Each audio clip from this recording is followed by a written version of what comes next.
Добар ден на сите. Почитуван амбасадор Орав, почитуван заменик на председателот на владата на Република Македонија, господин Бесими, ваши екселенции, колеги, гости и учесници на настанот, ви посакувам добре дојде на конференцијата Новинарска етика и медиумски вредности во специфични околности за време на избори. Денешнава конференција е последна активност од регионалниот проект Отчетноста на медиумите во Југоисточна Европа, кој е имплементиран од УНЕСКО и од Македонскиот институт за медиуми како регионален партнер, со финансиска поддршка од Европската Унија. Настанот денеска го организираме во соработка со Советот за етика во медиумите како национален партнер. Целта на овој регионален проект, што се спроведуваше во периодот од 2012 до 2015 година, беше да се поттикне поголем интерес и да се сврти фокус кон темите поврзани со слобода на изразување, слободата на медиумите и слободниот пристап до информации, но исто така и кон зајакнување на транспарентноста и отчетноста на медиумите во Југоисточна Европа.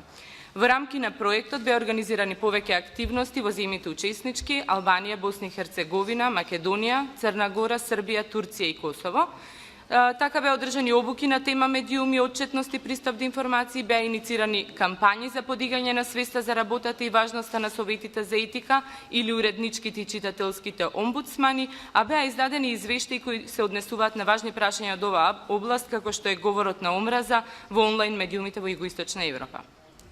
Тоа што е важно за Македонија е дека преку овој проект беше обезбедена поддршка за новосоздадениот Совет за етика во медиумите во Македонија, во насока на подигање на јавната свест за неговата улога, функционирање и значење.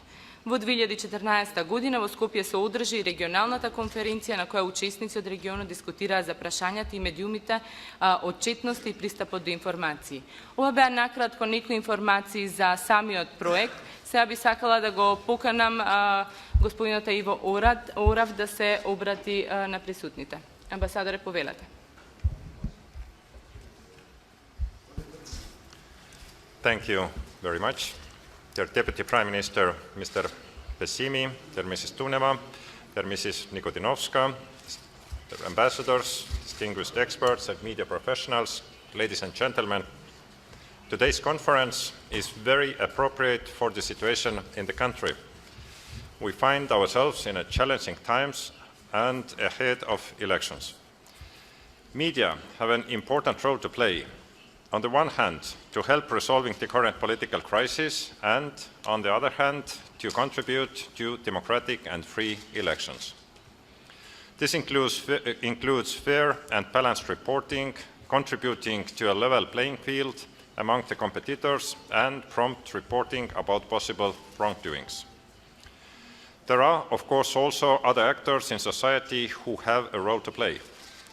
State has to ensure that journalists work in a free and safe environment without fear of censorship or restraint. Defamation laws and other legislation should not be used to censor criticism and limit public debate. In this context, independent and impartial judiciary should also help to guarantee these principles. Political elites have a responsibility. They should always keep in mind consequences of the use of inflammatory political speech, which in turn can justify hate speech by others. The freedom of expression and respect of others' opinion is a value that should be exercised on a daily basis.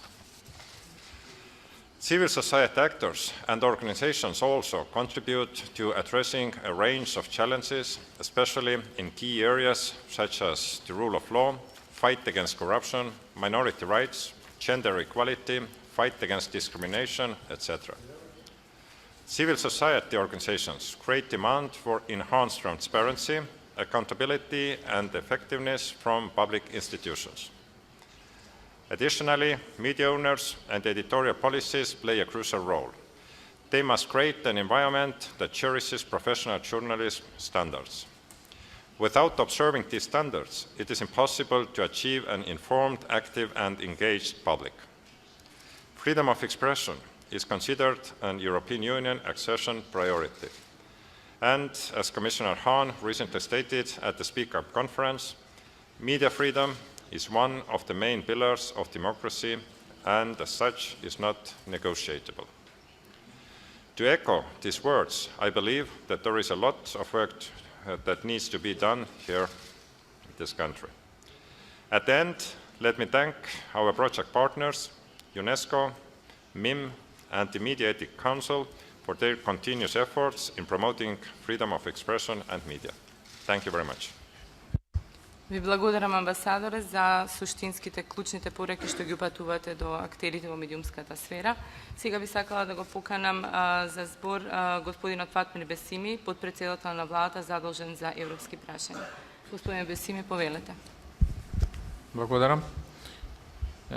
Почитана госпоđa Никодиновска, госпоđa Тунева, почуван амбасадор на Европска унија во Република Македонија, Ваша ексцеленција амбасадор Орав, почитувани амбасадори на земји членки на Европска унија, Холандија, Италија, ги гледам присутни, представници на медиумите и други присутни. Дозволете ми уште од почеток да го изразам своето задоволство што денес учествувам на една конференција по еден двогодишен регионален проект Отчетност на медиумите во Југоисточна Европа. Проект кој верувам дека во изминативе 2 години придонесе за подигање на јавната свест за механизмите за саморегулација и за јакнување на капацитетите на медиумите за професионалните етичките стандарди на новинарството. Дополнително, регионалниот аспект во овој проект и мрежувањето на медиумските здруженија на земјите представува одлична платформа за размена на искуства, што е особено важно за идентификување на предизвиците во оваа сфера и изнаоѓање на дополнителни решенија.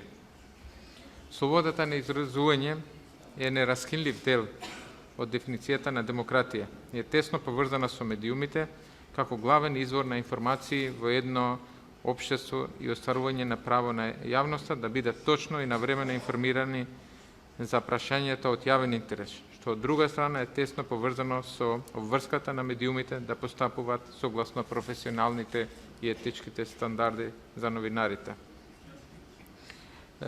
Свесни за значењето на ова област и воведување на стандарди, од особен интерес за сите нас и вклучително и за Европска комисија, и истата одблизу се следи во целиот регион, ако еден таков процес. Всушност, пред 5-6 дена во Брисел беше одржана и спикап конференција, каде што представници од сите земји од регионот на Западен Балкан и Турција дебатира за состојбите и предизвиците во однос на медиумите и таму повторно беше потенцирана важноста на слободата на медиумите за владењето на правото и демократизација на општеството.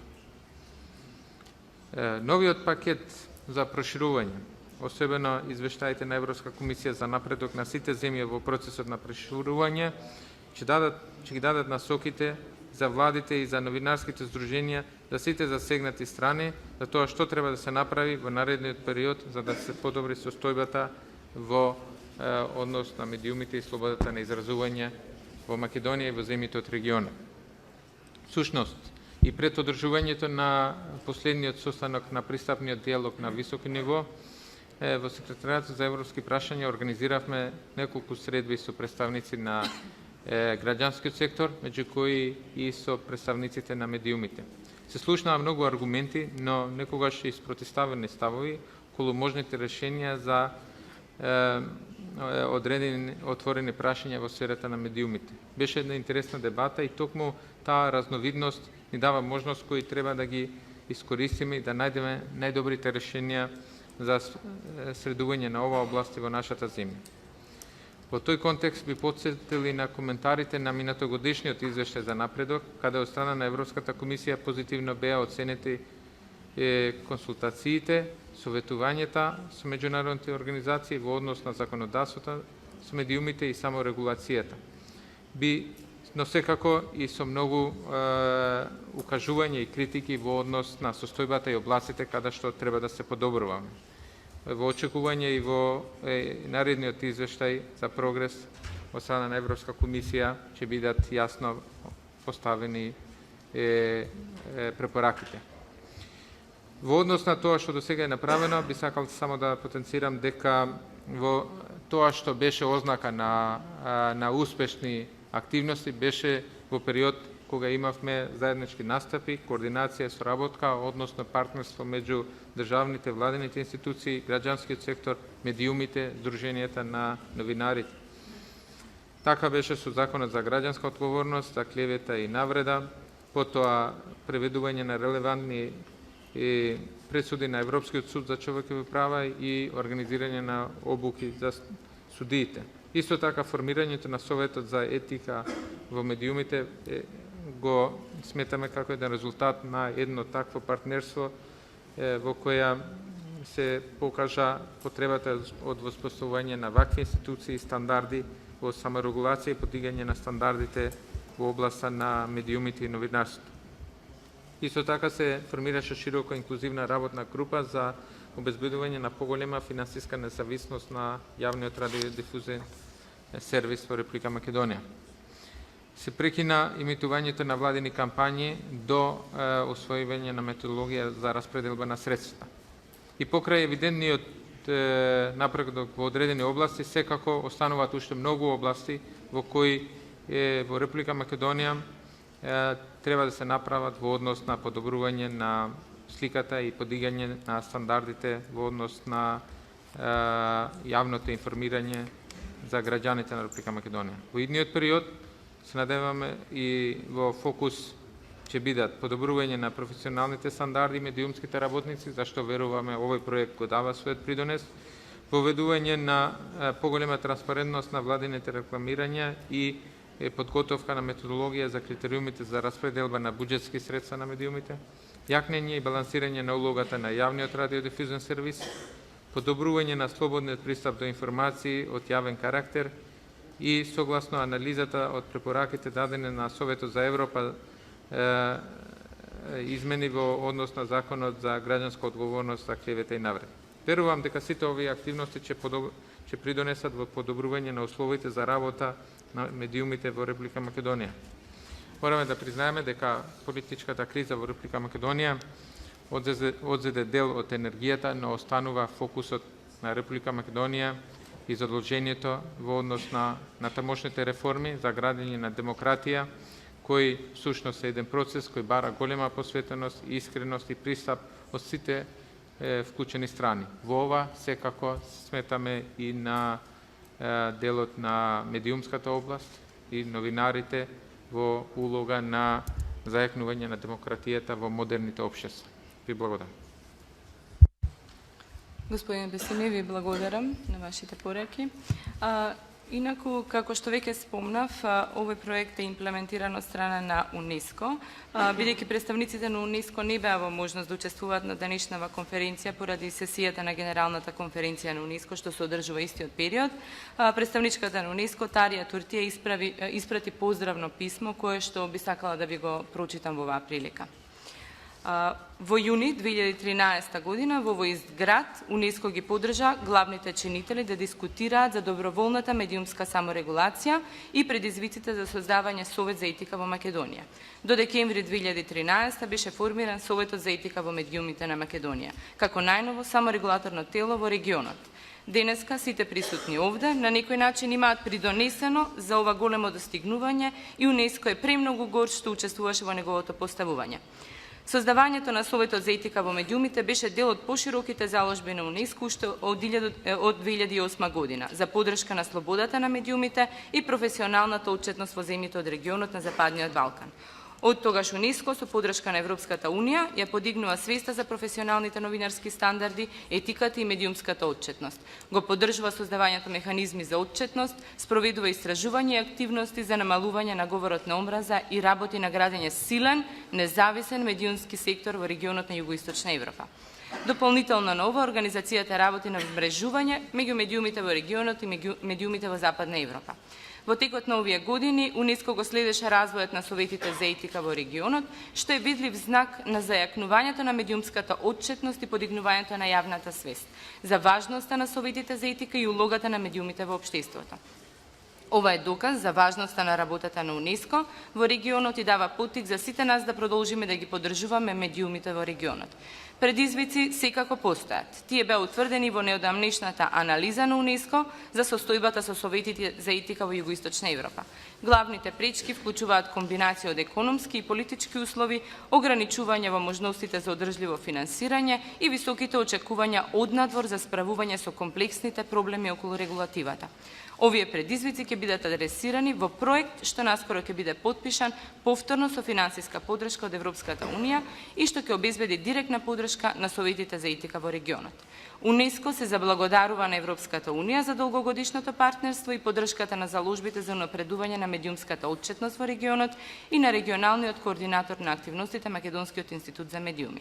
Безрезервната подршка од ЕУ овозможува УНЕСКО и советите за етика заедно да ги градат темелите за развој на независен медиумски сектор во земјите од Западен Балкан.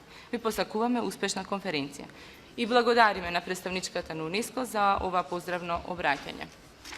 Сега би сакала да ја поканам Марина Тунева од Советот за етика во медиумите во Македонија да ви се обрати. Таа наедно ќе ја модерира првата сесија од конференцијата.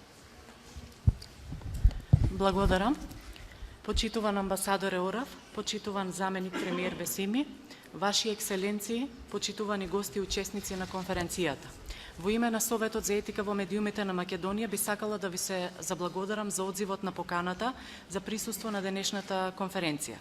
Сметаме и се надеваме дека денешниот настан е можност да се согласиме и да прифатиме дека етичкото новинарство никогаш не било така важно како во сегашниот момент кога се преиспитуваат новинарските практики, а на јавноста и треба клуч за да се вклучи во разбирањето и враќањето на новинарските вредности. Досега многу пати се зборувало и се уште ќе се зборува дека не е можна дискусија за професионални стандарди во услови кога постојат притисоци врз медиумите, загрозен екзистенцијален статус на новинарите, пресметки со нив, влијание на сопствениците врз уредувачките политики и така натаму. Доколку ги прифатиме тие аргументи, ќе продолжиме да ги држиме вратите отворени за непрофесионално и неетично новинарство, тренд кој за жал подолго време обстојува во нашата реалност. Тоа што сметаме дека е потребно е да се отворат вратите за нов диалог, не само меѓу новинарите, туку и со други важни чинители во општеството кои ги разбираат и треба да ги разберат задачите и улогата на новинарството во едно демократско опкружување. Координираното и посветено дејствување ќе помогне да се поместиме од точката на стагнација и ерозија на вредностите, а во тој процес важна улога има јавноста, новинарите, уредниците, сопствениците на медиумите, политичарите, институциите, граѓанскиот сектор. Токму затоа направивме обид денешниот настан да го разбереме како една таква можност на едно место да дискутираме за улогата и значењето на новинарската етика и медиумските вредности во чувствителни околности и за време на избори. Во битката за враќање на квалитетното новинарство, кое ќе значи враќање на довербата на јавноста, потребна е силна соработка, а Советот за етика во медиумите ја гледа својата улога токму овде. Денеска сакаме да повториме и ќе продолжиме да го велиме тоа, дека постоиме за да и помогнеме на јавноста да се вклучи и да реагира на медиумското известување, а на новинарите да ја подобрат својата работа и да го подигнат квалитетот на новинарството. Како Совет за етика во медиумите на Македонија, континуирано апелираме до медиумите дека ни се исклучително важни во создавањето култура во која саморегулацијата ќе функционира ефикасно. Тоа го правиме и денеска. Бараме соработка од медиумите во афирмирањето на работата на Советот за етика во медиумите, објавувањето на одлуките на Комисијата за жалби при Советот, како и во надградбата на етичкиот кодекс и неговото навремено приспособување во согласност со меѓународната практика и норми. Нашето досегашно работење покажа дека саморегулацијата подразбира и доста предизвици, зашто ќе зборуваат повеќе другите представници на Советот. Но и покрај тоа саморегулацијата има доста предности кои што не треба да бидат заборавени. Ефективната саморегулација го штити правото на медиумите да бидат независни, да заштитат својата слобода и да го градат и заштитат својот професионален интегритет. Грешки секојдневно ќе се случуваат, но за нив ќе се суди од страна на колегите, а не од судот, власта или политичарите. Би било доблесно доколку медиумските професионалци прифатат да соработуваат не само за да се штитат себе си од другите, туку и во тоа да ги штитат другите од себе си. Одржувањето професионален интегритет и етика станува особен предизвик за време на изборите. Медиумските организации, уредниците, собствениците и новинарите треба да работат заеднички кон охрабрувањето професионална солидарност, создавање на инфраструктура што ќе охрабри квалитет на новинарството со прифаќање на улогата на саморегулацијата. Но да се навратиме најпрво кон прашањето за тоа каква е сликата за саморегулацијата низ призма на работењето на Советот за етика во медиумите и какви се нејзините натамошни перспективи. На оваа тема ќе зборува председателот на Комисијата за жалби при Советот за етика во медиумите на Македонија, господинот Мирча Адамчевски. Повелете. Благодарам, Марина. Почитувани колеги, за нешто повеќе од еден месец повторно зборуваме за... Мирча. Му благодарим уште еднаш на амбасадорот за неговото одвоено време за конференција. Ти благодарим. За нешто повеќе од еден месец повторно зборуваме за медиумите. Овој пат по-конкретно за саморегулацијата и етичкото известување. Сигурно знаете дека патот на воспоставувањето на саморегулацијата во Македонија беше подолг од 10 години. За конечно пред една година таа е официјално да биде воведена преку основањето на Советот за етика на медиумите во Македонија. Ползата од неа е за сите од медиумската заедница. Пред се собствениците на медиумите, уредниците и новинарите, но најмногу за штитење на јавноста од непрофесионалните и неетичките медиуми. Ползи имаше и државата Македонија. Министерот Иво Ивановски пред заминување соопшти дека благодарение на основањето на Советот за етика од страна на новинарската заедница, Македонија доби достап до програмата Медија на Европската Унија, што значи дека продуцентите македонски ќе можат да добиваат и европски пари благодарение токму на основањето на овој совет. Неодамна кога зборувавме за говорот на омраза во медиумите, јас кажав дека да се зборува за саморегулација во едно општество без демократски капацитети е тешко, но мора да се зборува. Ако можеше Босна и Херцеговина пред повеќе од 10 години да се зафати со саморегулацијата и да направи тело за почит не само во регионот, туку и пошироко, сигурно е дека тоа можеме и да го направиме и ние. Ние сите знаеме дека таму се водеше војна, медиумите беа воени хушкачи, новинарите исто така, како дел од нив. И ако ти има храброст да се погледнат во очи и да се договорат дека мора да има такво тело, зошто ние да не веруваме во нашиот Совет за етика, дека можеме да ги достигнеме и да бидеме подобри од нив. Секако, за тоа ќе треба време, но мора да се работи. За такво нешто треба да сме обединети. А што може да биде поголем мотив за обединување, ако тоа не е слободата на говорот и почитувањето на етичките и професионалните стандарди. И така обединети да ја заштитиме јавноста, а истовремено и себе си, како медиуми, нивни собственици, уредници и новинари. Моментната состојба со саморегулацијата е таква што имаме оперативно тело во рамките на Советот за етика, а тоа е Комисијата за жалби, која работи на представките што доаѓаат до неа од страна на поединци и институции кои се жалаат на неетичкото и непрофесионално работење на некои медиуми. Бројките на жалбите за изминатиот период сме ги искажувале многу пати досега. До овој момент Комисијата разгледала над 50 на представки. Најголем дел од нив се прифатени, помал одбиени. Донесени се одлуки за нарушување на Кодексот на новинарите, а некои се решени по пат на медијација. Мнозинството медиуми, особено оние кои не се основачи на Советот за етика, се однесуваат игнорански во целата постапка. Не ги објавуваат одлуките на Комисијата. Но сигурно не им е сеедно. Има малку примери на објавување на негативни одлуки, а повеќе на позитивни. Но тоа нас не обесхрабрува. Со текот на времето, се ќе се дојде на свое место. Од досега над 50 на жалби, речиси 1/3 се однесуваат на загрозени човекови права, говор на омраза, поттикнување на насилство и дискриминација по разни основи. Било да е национална, верска, расна, полова, социјална, сексуална ориентација, политичка, јазичка.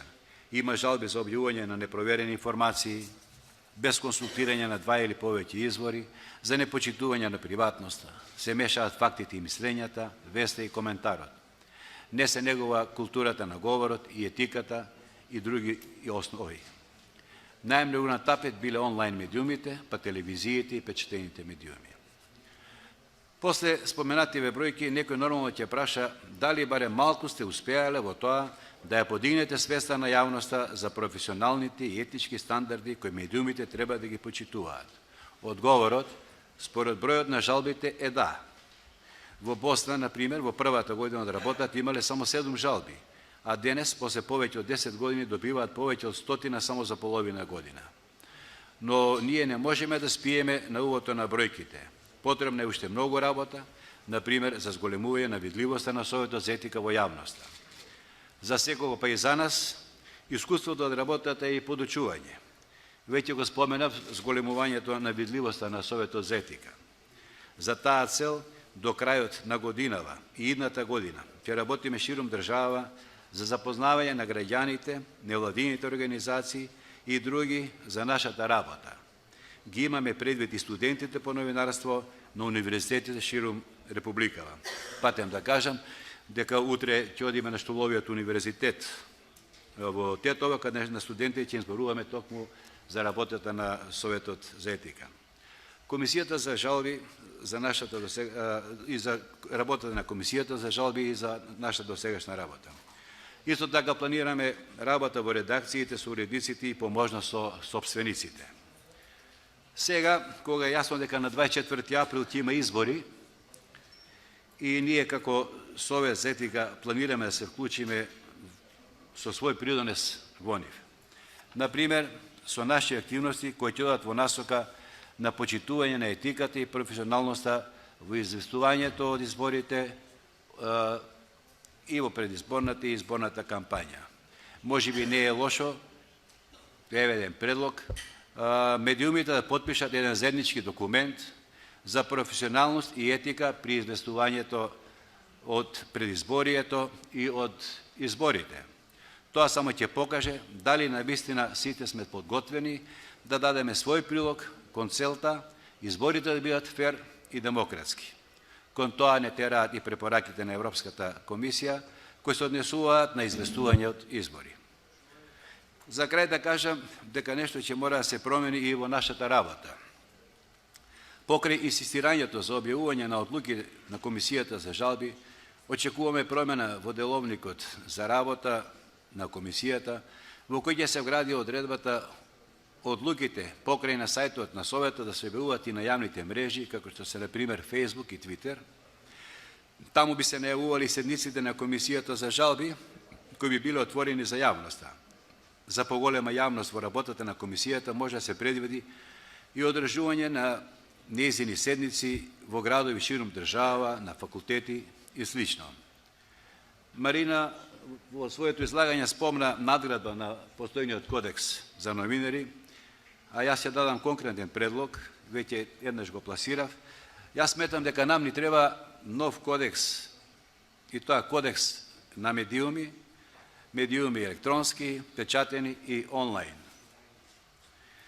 Се тоа се предвидици кои не тераат како Совет за етика, тој да стане вистински партнер на медиумите и на јавноста. Зашто ако тоа не се направи, ќе почне да се зборува за регулација или корегулација во медиумите. А тоа знаете сите, значи вмешување на државата во медиумите, во нивната слобода, по пат на закони.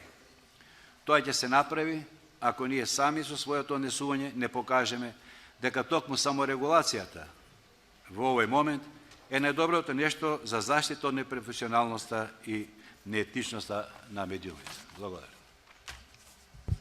Ви благодарам. Председателот на Комисијата за жалби при Советот за етика во медиумите спомена дека во секојдневното работење на Советот се забележани и пријавени случаи и практики на нарушување на професионалните стандарди во новинарството. За неравнотежата во новинарското известување и феномените кои се забележани од медиумската реалност, краток осврт од доктор Сефер Тахири, член на Комисијата за жалби при Советот за етика во медиумите. Повелете.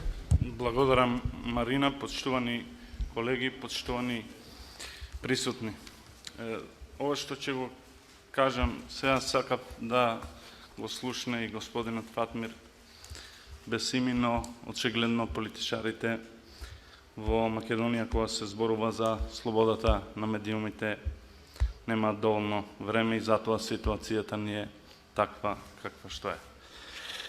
Не е никаква новост ако констатирам дека во Македонија во последните неколку години се случуваат ретроградни процеси во медиумскиот систем. Новинарството, наместо да бележи прогрес, се деградира. Затоа и во новиот извештај на Европската комисија ќе се нотираат критиките кон Македонија во делот на медиумите, кои според последните извештаи се под притисок на политичките партии, но и бизнис групациите. Исто така не треба да го очекуваме новиот извештај на Freedom House за да констатираме дека сме во друштво со африкански и азијски држави кои се тоталитарни. Дали постои поголем факт што илустрира каква слобода на медиумите имаме во Македонија од тоа дека од 37-то место пред 10 години земјата падна на 125-то место во 2015 година. Значи, паднати сме речиси 100 места подолу и денеска се споредуваме со Еритреја, Того, Никарагва, Мозамбик и така натаму.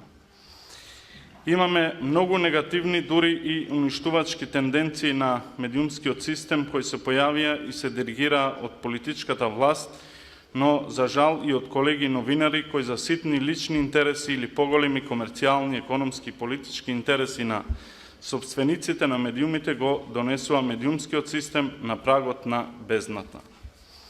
Мислам дека треба да говориме за наоѓање на модалитетите за надминување на новинарската криза.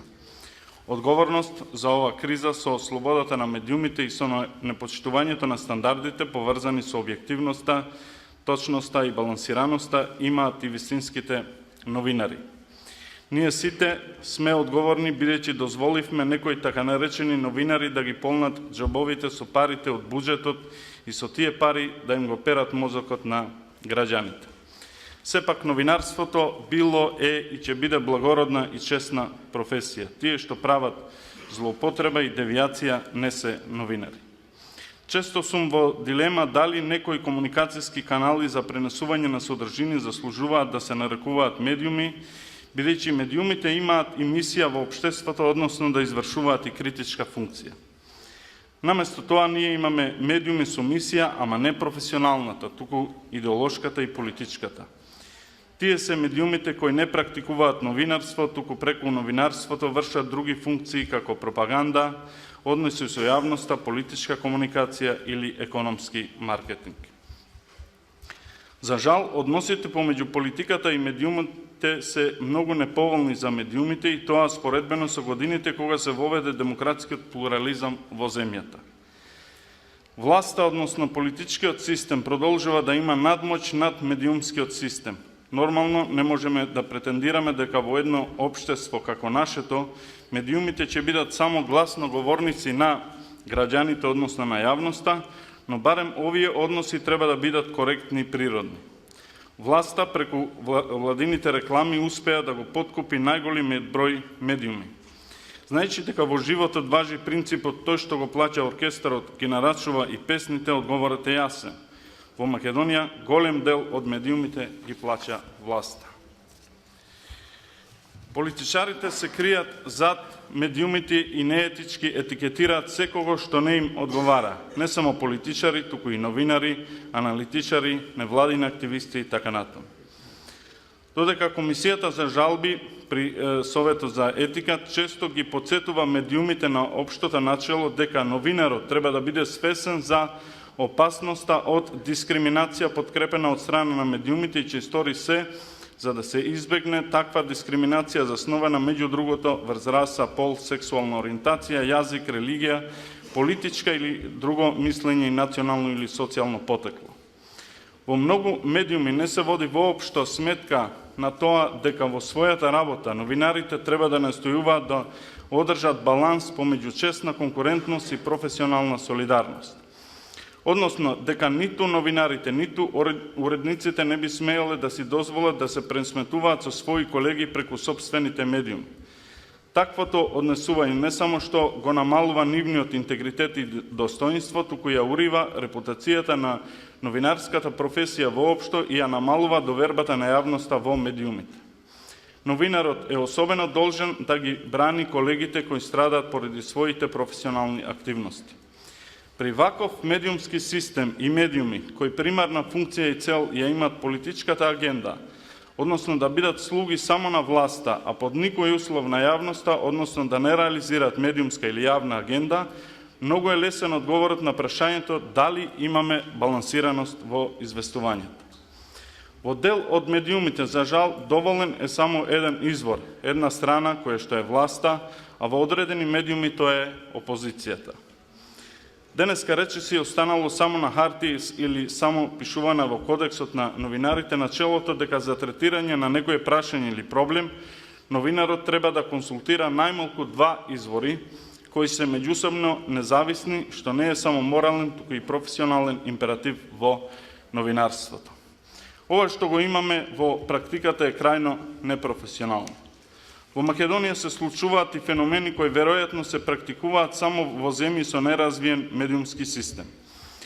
Именно додека ние тука разговараме за ова прашање за балансираноста, во некој партиски штаб веќе се пишуваат денешните пропагандистички текстови кои како во хорче ги следиме во вечерните вести. Со се најави. И тоа во сите провладени телевизии и во сите порталчиња курири. Имено веќе е јавна тајна дека во дел од медиумите некои новинари не ги принтаат наречаните текстови, туку одат директно во студиото за снимање на звукот и ги читаат. Никогаш нема да го заборавам одговорот на една колешка која во една прилика рече дека јас пишувам како што ќе ми кажат, се мисли како ќе и кажат уредниците по добиените инструкции од партијата на власт или од партиите на власт, но текстот го пишувам само. Многу често во анализите доаѓаме до резултатот дека втората страна не е присутна не поради немањето време таа да биде дел од медиумскиот текст или поради нетранспарентноста на изворите, туку поради политичката инструментализација. Јавноста има право да знае кој обвинува, но и што мисли тој што е обвинет, фигуративно за джелатот и жртвата. Многу новинарски текстови, радијски и телевизиски прилози кои се произведуваат во медиумите во Македонија, во медиумите во демократските развиени земји не би се објавили поради нивната пристрасност, односно едностранност. За жал, не само комерцијалните медиуми, не само националните комерцијални телевизии, туку и јавниот сервис и другите видови на медиуми често ги кршат професионалните стандарди, кои пропишуваат дека за да имаме професионално новинарство мора да имаме рамнотежа во известувањето, односно медиумите да обезбедуваат рамноправен пристап за политичките актери, но и општествените групации, особено важно за време на изборниот процес.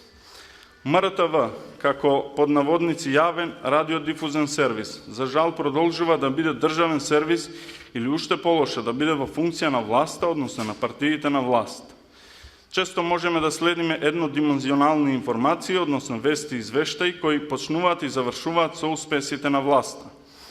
Често можеме да гледаме во еден прилог по тројца аналитичари кои што ја демонизираат опозицијата и ги оправдуваат и ги фалат чекорите на власта. При тоа, тука не мислам дека одговорноста е само на новинарите и уредниците, мислам дека најголема одговорност за ваква состојба во јавниот сервис имаат политичките елити.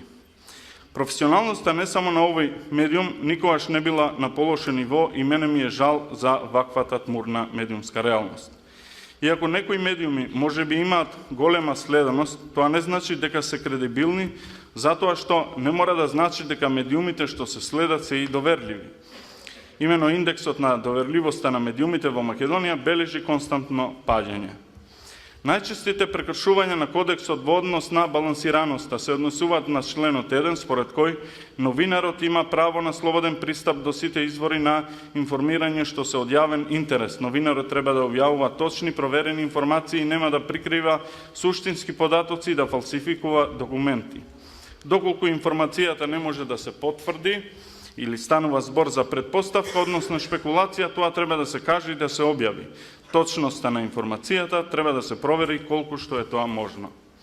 Во поголемиот број на случаи, новинарите не ја обезбедуваат втората страна, односно не даваат можност на сите засегнати страни од новинарските текстови да го кажуваат својот став. Многу често се крши членот 13 од Кодексот, намерно често не се прави разлика помеѓу фактите и мислењата, односно веста и коментарот. Новинарите секако дека имаат право на своје мислење, став и вредносен суд, но собственото мислење да не го камуфлираат како факт. Политиката или политичките партии крајно време е да разберат дека кога ги добиваат изборите, не ја добиваат МРТВ и не добиваат влијание врз медиумите кои се во приватна собственост на национално или пак регионално или локално ниво. Затоа многу е битно да се реализира фактичка деполитизација на собственоста на медиумите, а не само формално правна каква што имаме со новиот закон за медиуми. Мора да изнајдеме начин за да дојдеме до решение, според кое нормативно-правниот аспект кој предвидува независен јавен сервис ќе стане реалност, а со тоа известувањето да биде независно од политичките центри, власта, економските центри и од другите влијанија. Ние имаме несразмерност помеѓу нормата и реалноста, помеѓу пишаното и практиката. Дали имаме избалансирано и независно известување во програмите на МРТВ? Воопшто. Овој период бил многу драматичен за медиумите, големи беа политичките притисоци, проследени со нелојална економска конкуренција и за мене медиумски херои се тие што успеале да го зачуваат достоинството на професијата, интегритетот на новинарот и имале интелектуална храброст да бидат објективни и балансирани кон политичките и општествените појави. Благодарам. Благодарам. Улогата на медиумите во демократизацијата на државата, новинарството во новите медиуми, појавите што се забележуваат на интернет просторот се една од сферите на проучување на доктор Енес Османчевиќ од Босна и Херцеговина. Тој е професор на Филозофскиот факултет во Тузла, на Факултетот за политички науки во Сараево и член на Советот за печат и интернет медиуми во Босна и Херцеговина. Кои се предизвиците во одбраната на професионалното и етичко новинарство на интернет и каква е улогата на саморегулаторните механизми е во фокусот на денешното обраќање на професорот Османчевиќ. Добре дојдовте и повелете. Ве поздравувам сите. Dear friends and colleagues, thank you very much. I'm very glad to be here and to have opportunity to speak about online journalism, new media and ethics. Special thanks to my friends of Council of Media Europe and Macedonian Institute for Media. Allow me to switch on Bosnian. Ja ću danas govoriti o temi koja je i široka i važna i kompleksna i čini mi se da vrijeme kojim smo limitirani ne dozvoljava neke šire eksplikacije, ali dozvoljava postavljanje nekih važnih pitanja. Ja se ovom temom bavim već 15 godina i između ostalog neke od mojih stavova i istraživanja možete pročitati u knjigama čije su naslovnice prikazane tu, a jedna vam je dostupna i na webu u PDF formatu, izdanju Njemačke fondacije Friedrich Ebert Stiftung, Demokratičnost World Wide Web komuniciranja. Dakle, danas smo svjedoci toga da mediji imaju sve veći utjecaj na društvo, posebno na političke procese, ali da nažalost u tom utjecaju i u toj svojoj društvenoj funkciji nisu samostalni. Svjedoci smo sve prisutne partiokracije, odnosno vladavine političkih partija i njenog utjecaja na medije koji se reflektira kao neka vrsta pristrasnosti i ona nam ukazuje na nesamostalnost novinarske profesije u odnosu na politiku. To je, čini mi se, posebno izražen problem na Balkanu.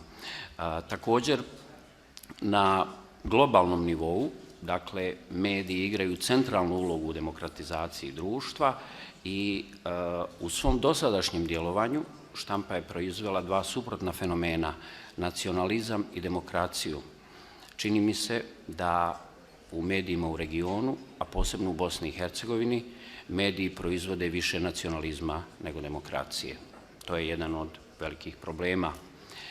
Kada je riječ o internetu, o demokratizaciji i komunikaciji, internet se pozicionirao, posebno web, kao alternativni medij i neki ga smatraju posljednjim oruđem demokracije, aludirajući na mogućnosti takozvane participativne demokracije ili tog demokratskog komuniciranja, participativne, pluralne komunikacije u društvu. Međutim, ovdje se javljaju neki problemi, a to je da imamo pojavu takozvanog informacijskog oblaka, odnosno hiperprodukciju informacija, koja ne dozvoljava pojedincu da razluči bitno od nebitnog. Zbog toga, kako upozorava Thomas Hilland Eriksen, internet, odnosno web, može umjesto bolje obaviještenog stanovništva proizvesti zbunjeno stanovništvo. Meni se čini da danas javnosti u regionu, a posebno javnost u Bosni i Hercegovini, je zbunjena, ona je latentna, ona je pasivna, nije svjesna svojih mogućnosti i čini mi se također da pristaje na različite vrste spinovanja i manipulacija od strane političkih partija i s tim u vezi je naravno pojava i sve veća ekspanzija govora mržnje, koji smatram jednim od ključnih problema, i naravno fenomen trollinga, odnosno tih poručenih, pa čak i plaćenih različitih komentara. Kada je riječ na globalnom nivou, možemo konstatirati propadanje novinarske profesije, kako to čini Robert McChesney u svojoj knjizi Bogati mediji, siromašna demokracija. On kaže: propadanje novinarstva nezaustavljivo se nastavlja. Ta njegova knjiga je posvećena odgonetanju, odnosno davanju odgovora na pitanje kako je to, zahvaljujući medijima, demokracija osiromašila, a mediji su se obogatili. I da je odgovor naravno zato što su mediji počeli da prodaju informacije kao svaku drugu robu i danas u na ovim prostorima, na području bivše Jugoslavije, odnosno Zapadnog Balkana, mi imamo ponekog bogatog medijskog vlasnika, neki ih nazivaju medijskim tajkunima, imamo siromašne medije i siromašnu demokraciju, odnosno imamo siromašne medijske djelatnike, odnosno novinare. Ono što se javlja kao problem na internetu, od kojeg također, koji naravno ima zbog svoje decentralizirane strukture i mogućnosti komunikacije svakog sa svakim, a danas imamo više od 2 milijarde korisnika interneta u svijetu, doduše imamo i tu komunikacijsku neravnopravnost, ali također imamo mogućnost da ljudi svojim komentarima na web portalima, forumima, diskusionim grupama ili blogovima ili još više na društvenim mrežama mogu iznositi svoja mišljenja. Međutim, problem se javlja da su ta mišljenja unaprijed naručena, dirigirana i da oni ne odražavaju stvarno mišljenje i raspoloženje jedinke. Dakle, šta se javlja kao problem? Javlja se problem anonimnosti komunikacije, koju je jedan američki komunikolog Nicholas Negroponte detektirao prije 20 godina stavom da je na mreži svaka osoba potencijalna TV stanica bez dozvole za emitiranje. Šta to znači? To znači da danas imamo jako puno web portala koji nemaju impresum. Ne zna se ko stoji iza njih, ne zna se ko je osnivač, ko je vlasnik, koji ili čiji kapital stoji iza njih, ko je urednik i kojim se zapravo principima rukovodi medij kada javno publicira. S tim u vezi je također i opažanje Johna Herberta koji kaže: svako je novinar u digitalnom dobu, misleći naravno i na novinare i na one koji nisu novinari, odnosno na ovu mogućnost publiciranja na internetu. To je naravno skopčano sa pitanjem novinarske etike, odnosno komunikacijske etike, koja se danas sve manje poštuje, odnosno sve više se krši, i to je naravno stvar koja je inicirana političarima koji se bore za vlast. Ovdje imamo različite prednosti online novinarstva u odnosu na tradicionalne medije koji se zasnivaju na takozvanom hijerarhijskom dvostupanjskom modelu komunikacije odozgo prema dolje. Ova decentralizirana multipoint struktura weba omogućila je dakle da imamo i više slobode izbora i da imamo viši stupanj otvorenosti i naravno pojavu onog što nazivamo virtualna javnost, odnosno tog novog javnog prostora komunikacije koji garantira web. Naravno, tu je i dostupnost izvora, zatim provjerljivost, brzina publiciranja i pristupa i ono što bi trebalo da imaju online mediji, međutim nemaju dovoljno, a to je orijentiranost na korisnika u odnosu na orijentiranost na centre moći koje imaju tradicionalni mediji. To bi trebalo da je misija online novinarstva.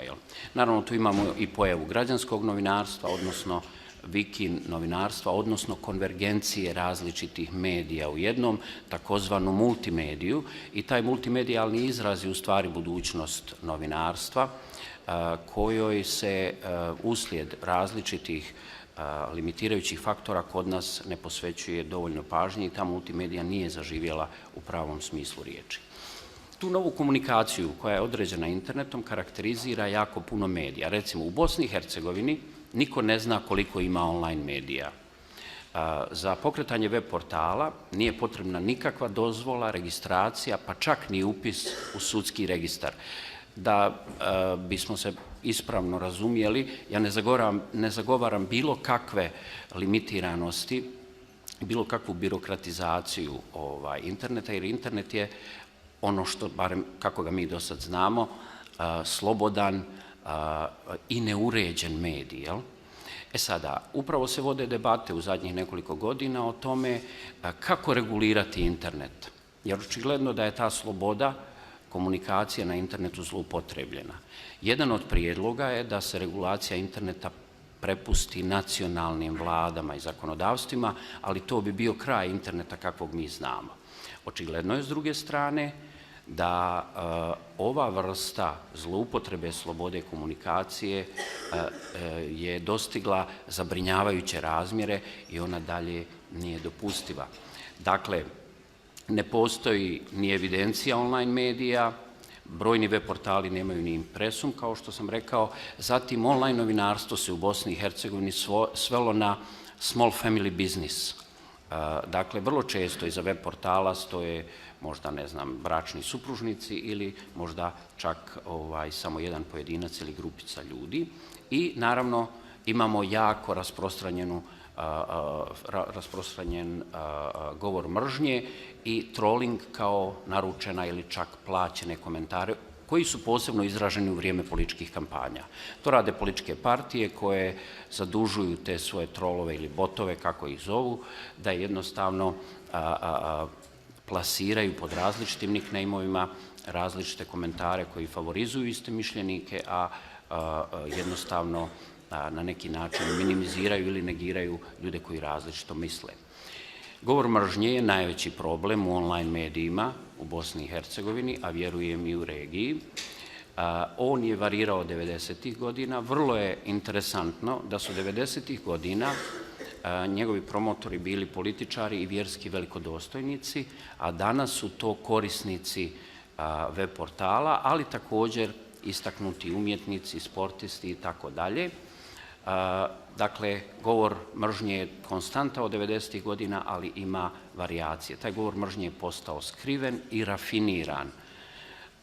On je krivično djelo prema zakonodavstvu u Bosni i Hercegovini, ali se ne procesuira. Za razliku od ranijih ispoljavanja govora mržnje kao netrpeljivosti u odnosu na rasu, seksualnu orijentaciju ili religijsku pripadnost, danas se u Bosni i Hercegovini govor mržnje manifestira prije svega kao negacija zločina koji su počinjeni u ratu 90-ih, ali i afirmacija totalitarnih doktrina i mržnju spram političkih neistomišljenika.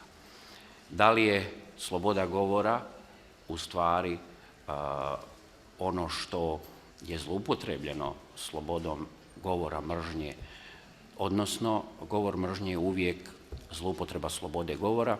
Tačnije, sloboda govora nije sloboda govora mržnje. Kod nas se stalno, konstantno u zadnjih nekoliko godina vrše istraživanja i čine različiti napori kako da se suzbije taj govor mržnje, da se jednostavno tužiteljstva, policija i sudovi natjeraju da procesuiraju ljude koji šire govor mržnje. Jedna od takvih akcija je akcija Niste nevidljivi, koju je pokrenulo Vijeće za štampu, koja ima za cilj otkrivanje vinovnika govora mržnje preko IP i MAC adresa i njihovo procesuiranje u skladu sa zakonom. Postavlja se također pitanje, mi smo se s tim suočavali nekoliko godina, posljednjih, jer Vijeće za štampu je postalo i Vijeće za štampu, odnosno printane i online medije u posljednjih nekoliko godina, jer smo osjetili potrebu da se regulacijom, odnosno samoregulacijom u online medijima moramo početi baviti.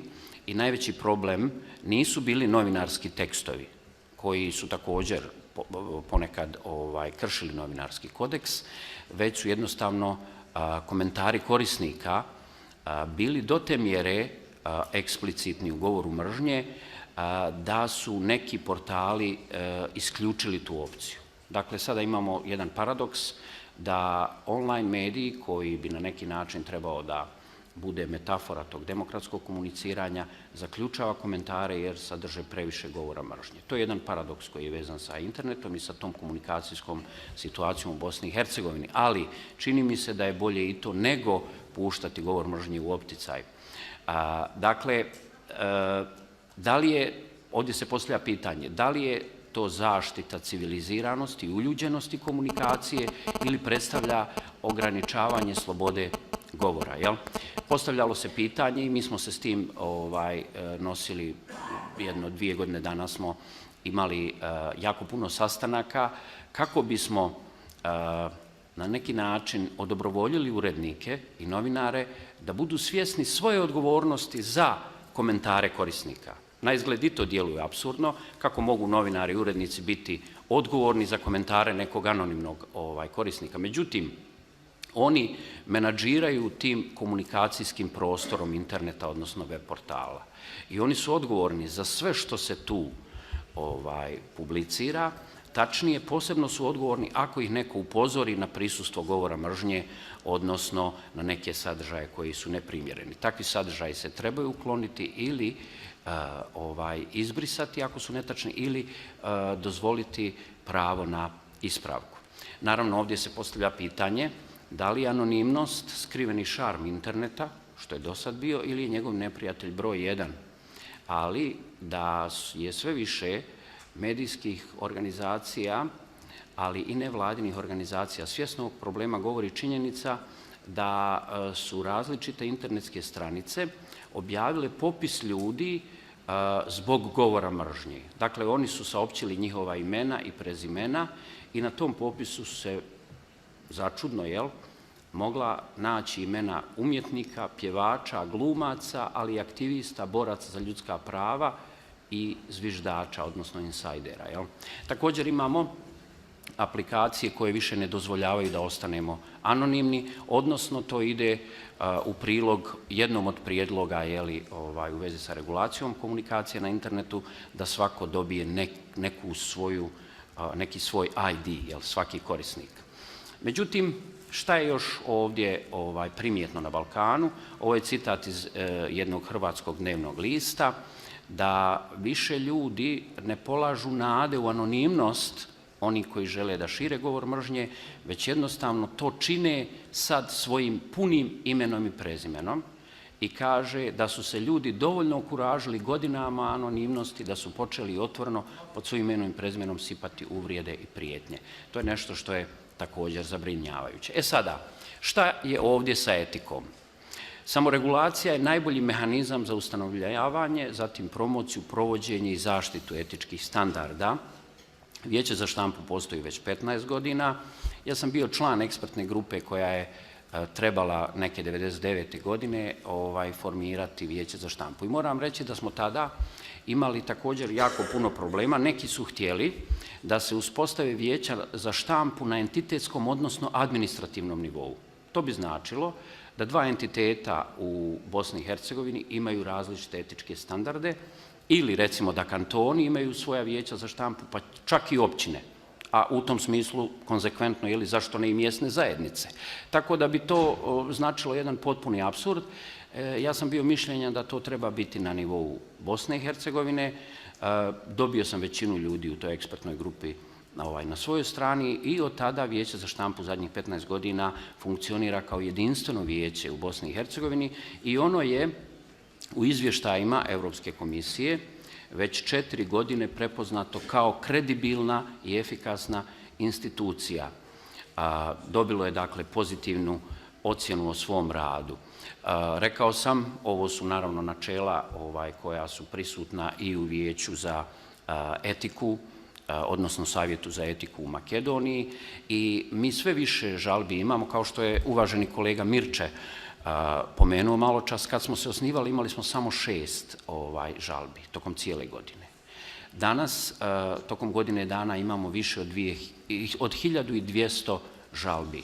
To znači s jedne strane da je vijeće postalo kredibilno, da mu se vjeruje, a s druge strane da je sve više ljudi koji su senzibilizirani za kršenje etičkog kodeksa i da nam se sve više obraćaju. Naravno, to je rezultat i naše edukacije. Mi jako puno radimo sa studentima, radimo puno sa građanima, objašnjavamo im šta znači pravo na odgovornost, promoviramo etičke principe, ali također imamo i radijsku emisiju koja se emitira na 30-ak radio stanica u Bosni i Hercegovini gdje problematiziramo ova pitanja i naravno imamo školu medijske etike svake godine koju održavamo na različitim mjestima u Bosni i Hercegovini. Sada, problem je, osim etike i etičkih standarda, osim kodeksa, problem je naravno i u medijskom zakonodavstvu. Relevantno je 9 vrsta zakona u nacionalnim zakonodavstvima. Mi imamo 4 u Bosni i Hercegovini, što znači da nam nedostaju zakoni o transparentnosti javnosti, odnosno javnosti rada i transparentnosti vlasništva u medijima,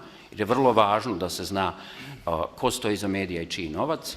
Zatim zakoni o ugovorima i kompanijama koji sprječavaju monopol, odnosno medijsku koncentraciju, bila ona horizontalna ili vertikalna, zatim zakon o oglašavanju i zakon o širenju i korištenju tehnologija. Ovo su zakoni koji bi omogućili uređenje ukupne medijske situacije. Ovdje, naravno, imamo, evo ja ću završiti pošto mi vrijeme ističe vrlo brzo, imamo pluralizam i raznovrsnost medija kao pretpostavku za funkcioniranje i razvoj demokratičnosti u komunikaciji i demokratizacije društva, odnosno demokracije u društvu. Ta decentralizirana struktura weba, kao što sam rekao, je njegov najveći potencijal. Međutim, on kod nas nije iskorišten. Ja ću govoriti o situaciji u Bosni i Hercegovini, jer se tehnologija uvijek inkorporira u određeni kulturni kontekst i koristi se u skladu sa njim. Nažalost, ta naša tehnologija nije iskorištena za promociju pluralnosti mišljenja, već jednostavno za obračun sa neistomišljenicima. Dakle, ovdje imamo onu razliku između ideologija totalitarnih koje teže ka unisonoj svijesti u odnosu na ove slabo prisutne liberalne ideologije koji propagiraju, odnosno zagovaraju pluralizam mišljenja. Dakle, umjesto da unapređujemo demokraciju, mi smo iskoristili tehnologiju da bi se obračunavali sa neistomišljenicima. Ovdje sam bio pripremio i neke preporuke Savjeta Europe, ali o tome možemo neki drugi put. Svrha ovih preporuka je dakle sprječavanje monopola, ograničavanje koncentracije, sprječavanje konglomeracije, zatim onemogućavanje medijskog klijentelizma, također jednog vrlo važnog problema, i hiperkomercijalizacije medija. Sada, kako poboljšati stanje u medijima, to je ključno pitanje. Mi moramo biti spremni na rekonstrukciju ukupnog medijskog sektora, na provođenju postojećih i donošenju neophodnih zakona u oblasti medija, o čemu sam već govorio, zatim konstituiranje javnog servisa kao servisa koji treba odgovoriti zahtjevima građana i koji treba biti korisnički usmjeren prema publici, a ne prema centrima moći, prema vlasti i političkim partijama. Zatim, afirmaciju principa regulacije i samoregulacije u oblasti online medija, bolju edukaciju novinara, ali i poticanje medijske pismenosti i kulture, što je zadaća i obrazovnih institucija, ali i medija, zatim razvijanje kulture dijaloga, javnog poliloga i svjesnosti javnosti. Blagodaram na vнимание Hvala za pažnju, ovdje je moja e-mail adresa, ako neko bude želio da dalje nastavimo komunikaciju. Hvala. Благодарам професоре Османчевич, благодарам на сите досегашни говорници. За во првиот дел од денешниот настан, тоа беа презентациите кои што ги направивме, а сега следува делот за дискусија, да ги слушнеме вашите размислувања, прашања во однос на тоа што беше презентирано, некакви сугестии кои што би требало да ги земеме предвид во идното работење на Советот за етика во медиумите, но и во соработката која што имаме со другите партнери. Повелете.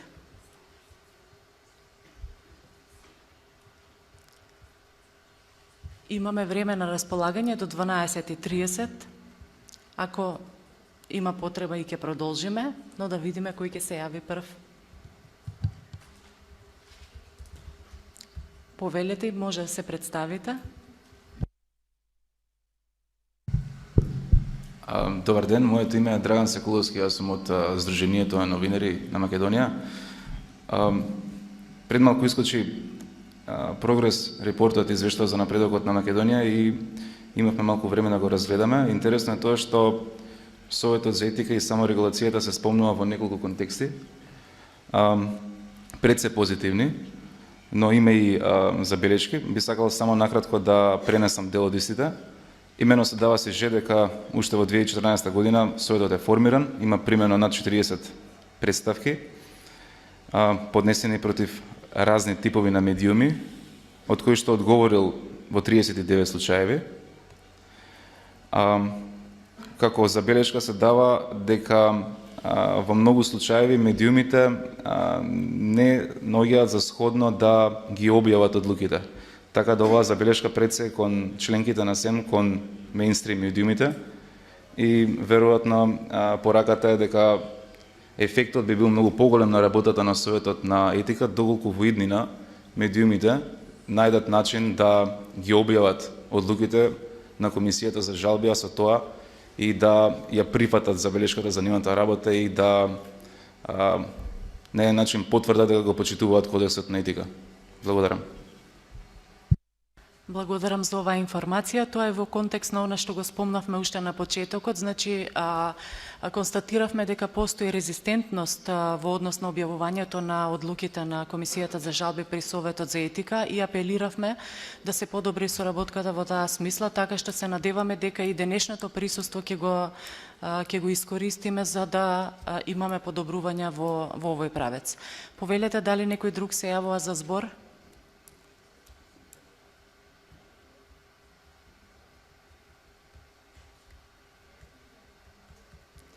Некакви размислувања во однос на иницијативите кои што ги предложивме во однос на надградба на етичкиот кодекс или она што го предложи господинот Адамчевски во однос на носење на кодекс кој што ќе важи за сите медиуми. Може би тука би можеле да отвориме малку простор за дискусија, особено имајќи предвид дека следува период на избори и може би сметате дека одредени работи, промени на дополнување треба да бидат направени во тој правец. Повелете.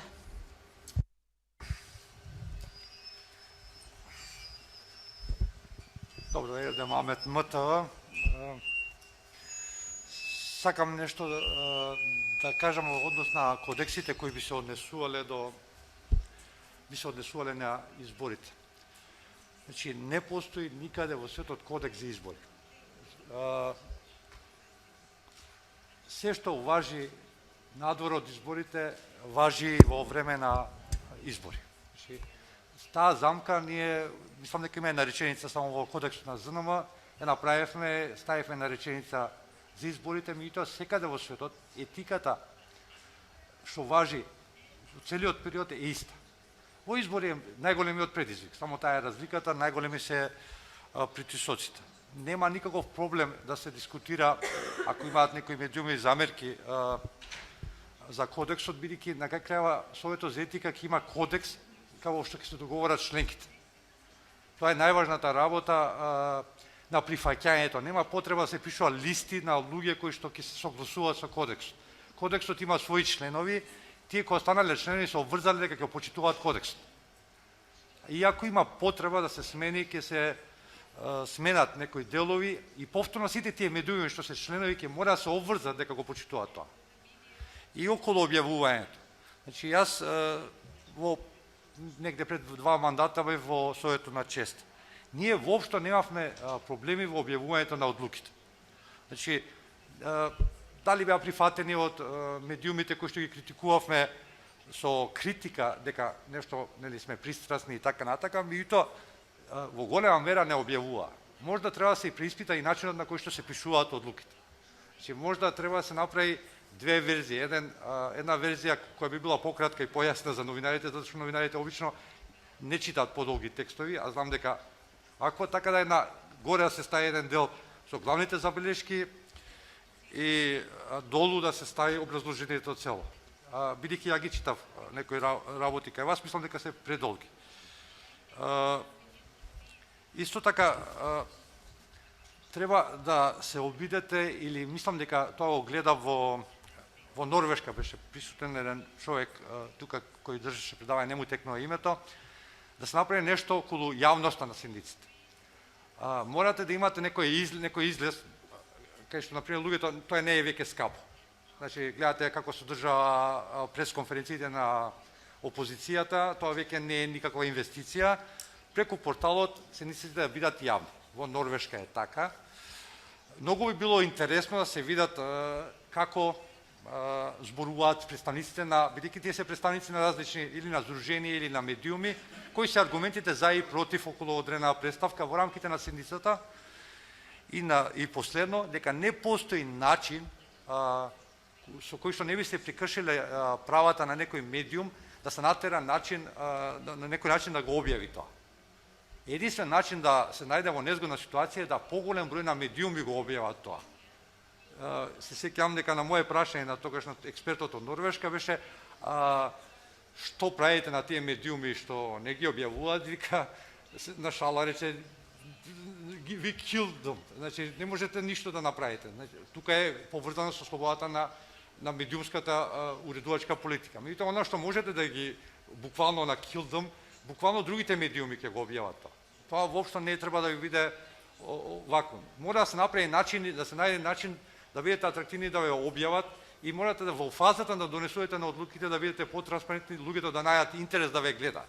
Тоа не е скапо, тоа може да се направи и тоа и една работа мислам дека е важна.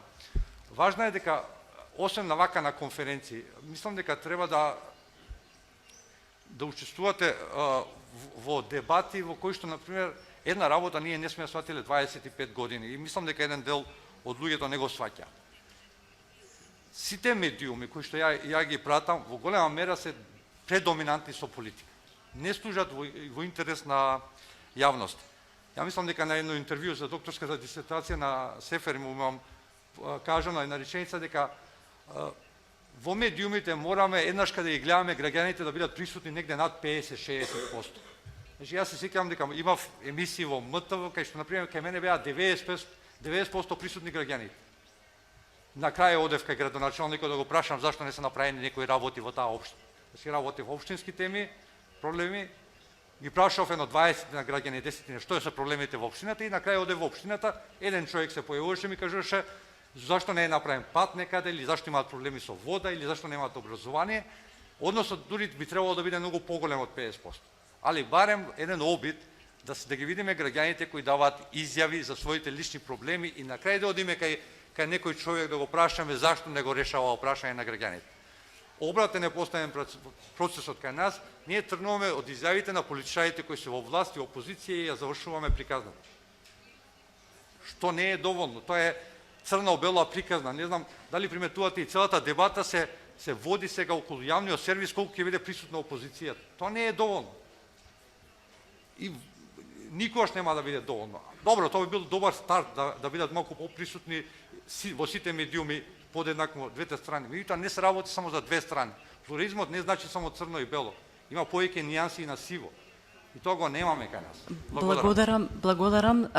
Кажани беа неколку работи кои што се во насока и на тоа што го зборувавме претходно, пред да му дадам збор на Мирча Дамчевски за да даде некои дополнителни објаснувања, само сакав да укажам дека тоа што првично излезе како идеја во однос на кодексот, значи негова надградба со малку попрецизни објаснувања во однос на начинот на кој што би требало да се информира во сензитивни околности за време на избори, или пак да се настапи заеднички, она што беше наша иницијатива, заеднички во однос на носење на документ или повелба, како и да ја наречеме, декларација која што ќе значи обврзување на редакциите дека ќе следат одредени чекори, одредени принципи и правила во информирањето во таа фаза. И само уште едно кратко дополнување, значи во однос на јавноста на седниците, мислам дека веќе го најавивме, значи утрешниот настан и доста активности кои што ќе следуваат од Советот за етика се во таа насока, меѓутоа да не должам многу во овој дел, малку повеќе објаснување од председателот на комисијата. Ерден, ти благодарам на искажувањата. Јас ќе задржам само на овие две работи околу кодексот што беше и околу одлуките. Ние мораме да бидеме повидливи, тоа го кажав јас во заклучоците на крај што ги соопшти преска, и дека преземаме напори како да се зголеми таа видливост. Меѓутоа, што се однесува до одлуките, проблемот е што кај нас ретко некој медиум ги објавува.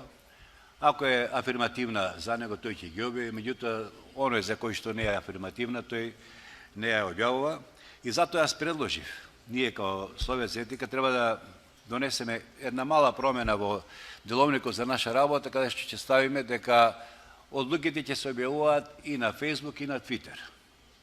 И ќе се праќаат до сите членки. Ние досега во нашата работа ги праќаме до човекот кој што е поднел представката или и до оној против кого е поднесена представката, и одлуките тие ги гледаат и тие ценат дали ќе ги објават или нема да ги објават.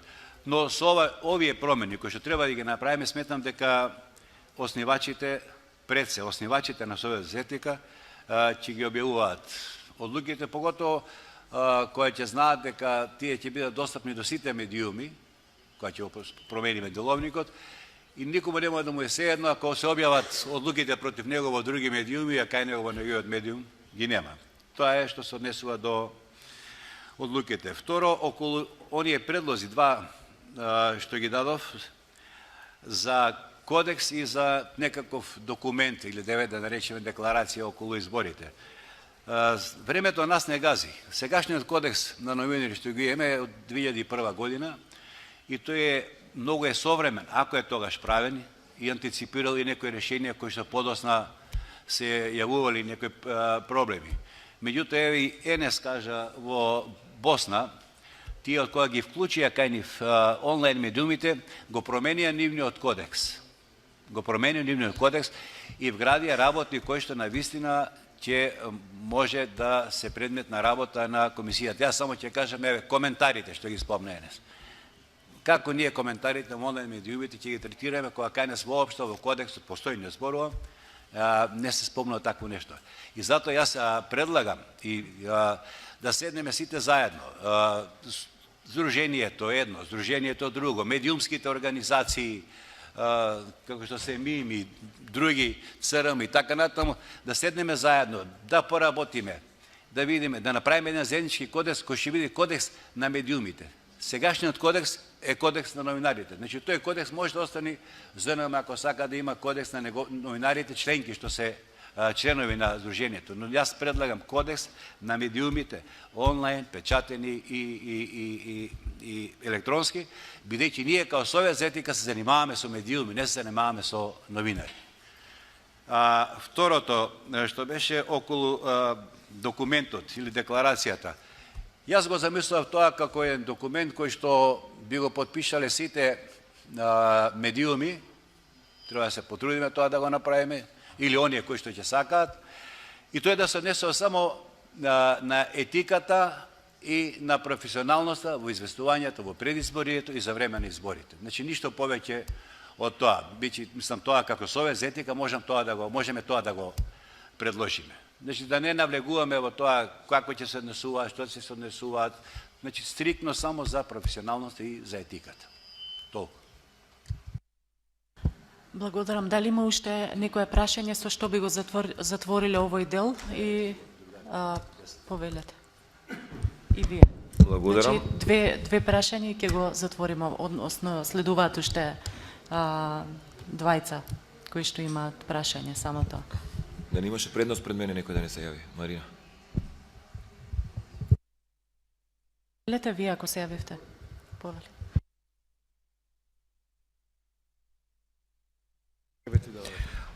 Благодарам. Значи, за тие што не ме знаат, јас сум Зоран Фидановски, новинар, инаку во моментов член на Советот на Агенцијата за медиуми, како представник на Сдруженијето на новинарите на Македонија.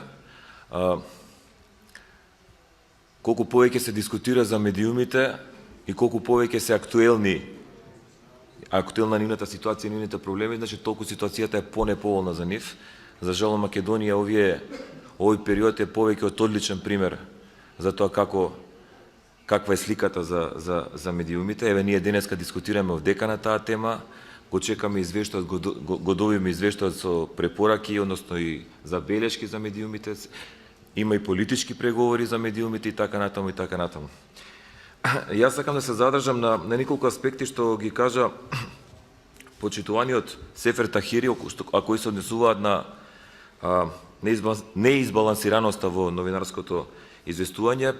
Ќе кажам на почетокот дека Сефер многу прецизно ги отслика ситуацијата како функционира известувањето во Македонија.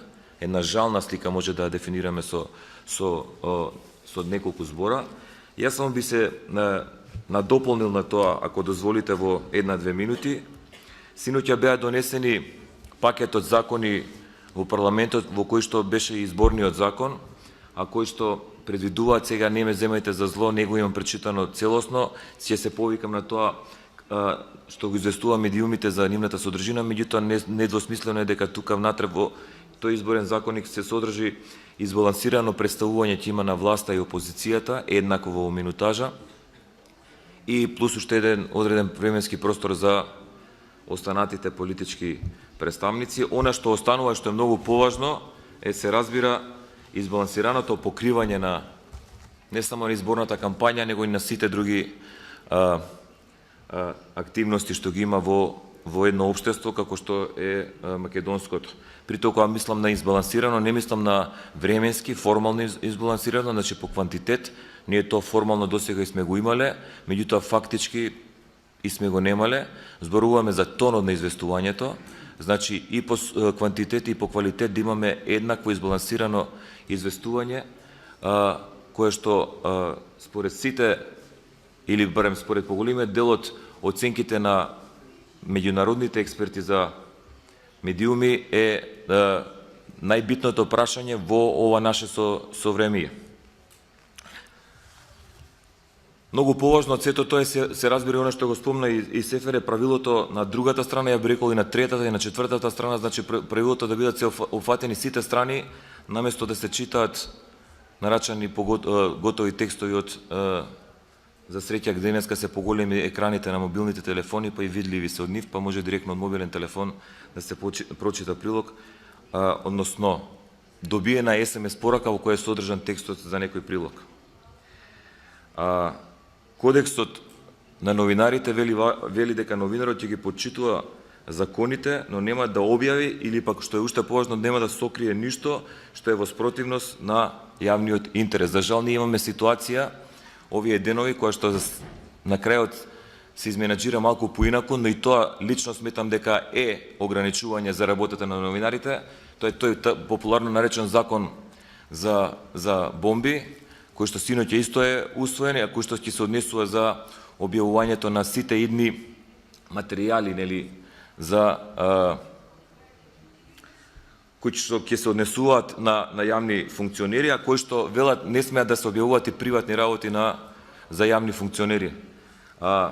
едно едноставно правило важи во светот, ако сакаме да се придржуваме, односно да го почитуваме или да го следиме демократскиот свет, дека јавен функционер 24 часа и дека и приватниот живот на тој јавен функционер е предмет на обсервација на медиумите. Само ќе ви кажам еден пример. Екс-директорот на ЦИА Девид Петреус си поднесе оставка само затоа што со својата љубовница во креветот си шепкали или се зборувале некои работи кои што веројатно дотакнувале и го дотакнувале обемот на неговата работа како позиција на директор на ЦИА. Инаку и уште еден момент ќе споменам и аферата Watergate или откривањето, некој упорно се залагаше дека мора да се открие кој е изворот на информации, нели, за кој да е информација, за да се знае, за да може да се гони евентуално. Во аферата Watergate, длабокото грло, нека ме поправат колегите тука што се ако грешам, се откри со идентитет 20 или 25 години подоцна. Никој никогаш не го дозна, иако имаше силни притисоци. Ако попушташе тогаш Вашингтон Пост, собственикот на Вашингтон Пост, ако не ги заштитеше новинарите кои ще откријат таа афера, веројатно никогаш не ќе имаме како афера разоткриена оставка на председател и поим за тоа како се открива, се работи на афера која предизвикува оставка на најмоćната личност во светот, барем така ја ценат позицијата председател на Соединетите Американски држави. Без да должам многу, сакам само да се навратам на почетокот на оно што го кажа и Сефер, само со стрикно почитување на професионалните стандарди во новинарската професија, со стрикно почитување на откривање на вистината и на можност да се дозволи да се искаже мислење и на секоја засегната страна, ние ќе постигнеме и вистинска избалансираност во работата, односно во новинарството, во известувањето во медиумите, и со тоа ќе трасираме патека по која што треба да се движат барем оној дел од медиумите кои што се занимава со информирање. Благодарам. Благодарам. Фидановски, повелете, господине Буковалов. Добар ден на сите, јас сум Димитар Буковалов од Министерство за информатичко општество, од секторот за комуникации, надлежни за креирање на медиумската легислатива во Република Македонија. Прво, благодарност за поканата. Веќе извесен период присуствувам на сите состаноци на Советот за етика и можам да кажам дека се повеќе и повеќе добиваат и на квалитет, и на присуство, што е добро, и што сметаме дека иде во вистинска насока самата регулација во Македонија, кој што треба да се целосно се подржи. Би сакал нешто да коментирам и да дадам предлог или прашање, како сакате. Мислам дека сите знаеме дека високо, професионално и квалитетно новинарство и пред се отчетни медиуми се од јавен интерес за државата. Тоа мора да биде зацртано кај сите нас,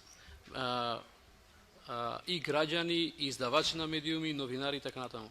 Дури ако цитираме и препораки на Совет на Европа кои што кажуваат дека новинарите со нивната дејност треба да се гледат како јавно добро во државата и тие треба да се заштитат. Новинарите мора да бидат заштитени.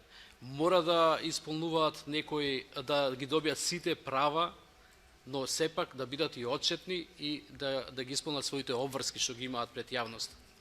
Во таа насока сметаме, значи зборувам како министерство, дека саморегулацијата е добар механизам и треба целосно се подржи за да обезбеди квалитетно и високо професионално новинарство и квалитетни медиуми, што е многу важно. Прво би сакал нешто, бидејќи изборевте и за некои други работи во делот на саморегулација, имав некој се чувство дека може би тоа е моје лично чувство, дека саморегулацијата, корегулацијата, регулацијата некако се гледаат како спротивставени страни. Мислам дека тоа треба веднаш да се отстрани тоа чувство кај мене или кај другите, бидејќи саморегулацијата, корегулација, квазирегулација, регулација класична треба да бидат комплементарни, односно во секој случај тие да креираат едно добро медиумско обкружување за да го постигнува јавниот интерес што треба да го обезбедат медиумите и новинарската фела, односно новинарската професија. Секако,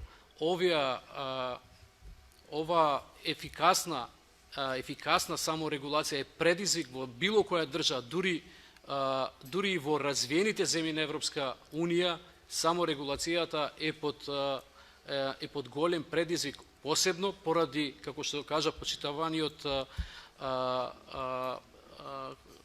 господин Османчевиќ, дека новите видови платформи, посебно интернет, стана е предизвик не само за издавачите на медиуми и економската криза, не само за новинарите, туку и за самите саморегулаторни тела. И добро е што слушаме, и тука даваме поддршка, и добро е што слушаме дека сакате и кај вас нешто да смените во делот на поголема транспарентност, во промени да се направат, бидејќи на вистина прашањето е ова ново медиумско обкружување, овие трансформации што се прават во медиумите, кај издавачите на медиуми, што се борат за секој денар, кај новинарите што се постојано под притисок, влијанието од внатре, од надвор, како да се направи една добра саморегулација за добро да се направи медиумско обкружување. Во таа насока ние даваме посебно поддршка и добро е што се отвора дебатата и како што истакнавте вие дека добро е што почнувате дебата со сите. Значи, не треба саморегулацијата да се свати како нешто како лична собственост или собствено одреден круг луѓе или затворен естав кој што треба само тие да разговарат. Кога ќе се свати дека саморегулацијата треба да биде комплементарна со другите видови регулација, ќе се постигне. И нормално дека прво треба да се смени мајндсетот кај луѓето, кај во некои сфери, кај некои области, за да има ефикасност во работењето. Мислам дека е на добар пат целата работа и мислам дека откога ќе сватиме дека саморегулацијата не е ваша, туку е наша, едноставно на сите, ќе имаме успех во работењето. Ви благодарам. Благодарам и за прашањето и за сугестиите. Сега би му дала збор на Сефер Тахири и саморегулација, ако може да ми каже нешто за одговора. Значи, прво Адамчевски, па Тахири. Околу ова што го кажа Буковалов, благодарам на убавите зборови што ги искажа за работата на Советот за етика и мислам се согласувам сосема со ставот дека не се спротивставени само регулацијата, корегулацијата и регулацијата. Туку тие се и комплементарни. Меѓутоа, тие се комплементарни во едно демократско општество. Во вакви општества, као што е во моментов нашево, сметам дека не можеме да зборуваме за комплементарност на саморегулацијата, корегулацијата и регулацијата. Може би за 5, за 10 години работите ќе се променат и сигурно дека тоа ќе можеме да зборуваме за овие три работи. Благодарам. Повели Сефер. Благодарам. Значи, околу тоа што го кажа господинот Букевалов, дека точно е дека новинарите треба да се третираат како јавно добро и не само од медиумската фела, тука има улога и државата, бидејќи нема друг инструмент кој што подобро би ја регулирал оваа сфера. Значи, се работи за тоа дека ние во моментот се соочуваме со насилство. Значи, физичко насилство врз одредени луѓе, без разлика се можеме да влегуваме во темата дали тие се класични новинари, дали не се, но треба насилството врз нив и јас мислам дека ЗНМ прави чекори во тој дел, значи да се осудува и државата да презема значи конкретни чекори врз насилството врз новинарите, односно тие да бидат заштитени и мислам дека една сериозна држава тоа мора да го направи. Околу делот на саморегулацијата и регулацијата се согласувам дека тие се комплементарни, значи ние немаме судир, немаме конфликт со регулаторот, бидејќи ние мислиме дека со само регулацијата новинарската фела ќе одлучува кој ја извршува новинарската функција, односно функцијата на медиумите на професионален и етички начин, а регулаторот може да одлучува за некои други прашања поврзано со почитувањето на законите, особено во делот на собственоста. Јас не случајно реков дека ние мора како општество да изградиме модел фактички да ја деполитизираме собственоста. Бидејќи во моментот ние имаме собственост на медиумите која што не е во рацете на политичките субјекти, но фактички значи само во формален дел тоа е регулирано, фактички ние знаеме дека собственоста на медиумите продолжува да биде во рацете на политичките субјекти, односно двајца лидери на политичките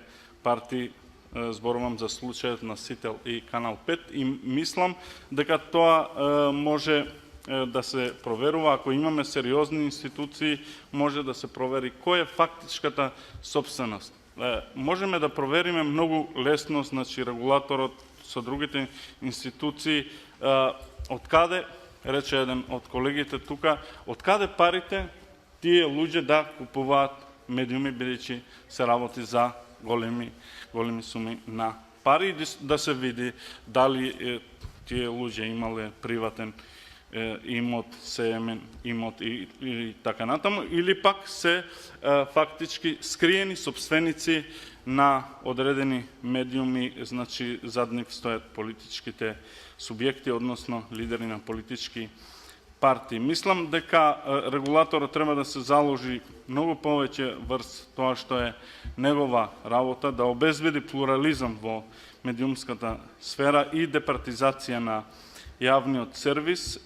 Сметам дека треба многу почесто овие прашања да ги покренува, можеби треба да се допрецизира законот, да има санкции кон медиумите кои што не ги почитуваат, значи законските одредби, но сметам дека само регулацијата, значи како процес во кој што ние новинарите заедно со собствениците на медиумите и со представниците на здруженијата на новинарите и значи представниците на цивилното општество ќе можеме да одлучиме што е новинарство, а што не е. Што е вест, а што е коментар. Дали некој извршува фактички новинарство или пак извршува, како што реков и во мојот говор, значи пропаганда. Ние се занимаваме со професионалните стандарди. Регулаторот треба да се занимава со прашањата кои што се од делокругот на неговата работа, и во тој дел се согласувам дека ние треба да бидеме комплементарни и немаме судир. Само ако Советот, значи за етика во медиумите ги извршува неговите функции, нормално и Агенцијата за медиуми ако ги извршува своите функции, ние ќе имаме подруга медиумска реалност од жалната која што ја имаме во моментот. Благодарам. Благодарам, Сефер. Сега би предложила да го затвориме овој прв дел од конференцијата, да направиме 10 минути пауза и ќе продолжиме потоа со вториот дел.